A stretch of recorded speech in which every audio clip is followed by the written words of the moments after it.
El ple municipal del mes de març va servir per tirar endavant el Pla Director de Joventut pels anys 2010-2014. El document, que recull les demandes realitzades pel col·lectiu jove de la ciutat, pretén ordenar i desplegar polítiques juvenils.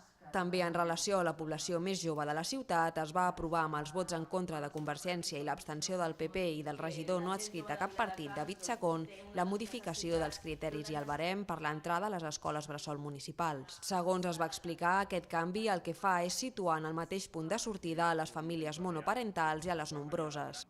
El respecte pel medi ambient va centrar dos punts que van resultar aprovats per unanimitat. Per una banda, la creació d'un pla per la conservació i el foment de la biodiversitat urbana a Viladecans i per una altra, l'explotació fotovoltaica per la generació d'energia dels edificis municipals Atrium i Cúbic. També per unanimitat va resultar aprovada l'ordenança sobre obres, instal·lacions i serveis en el domini públic municipal. I pel que fa a la planificació territorial, es va aprovar la posada en venda de 5 habitatges usats a protecció oficial a la confluència dels carrers de Lluís Moré del Castillo i Ferran i Clua.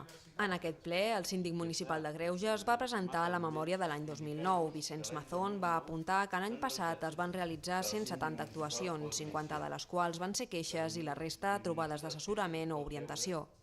Mazón va destacar la disminució del nombre de queixes i també va apuntar entre els temes principals de reclamació les qüestions relatives a la butxaca de la ciutadania i als sorolls.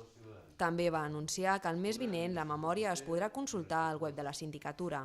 En l'àmbit de control i fiscalització plenària, Esquerra va presentar una moció sobre la iniciativa legislativa popular Televisió sense fronteres. La moció va resultar aprovada amb els vots a favor d'Esquerra, PSC, Convergència, Iniciativa i Esquerra Unida i Alternativa, l'abstenció del PP i el vot en contra del regidor David Chacón.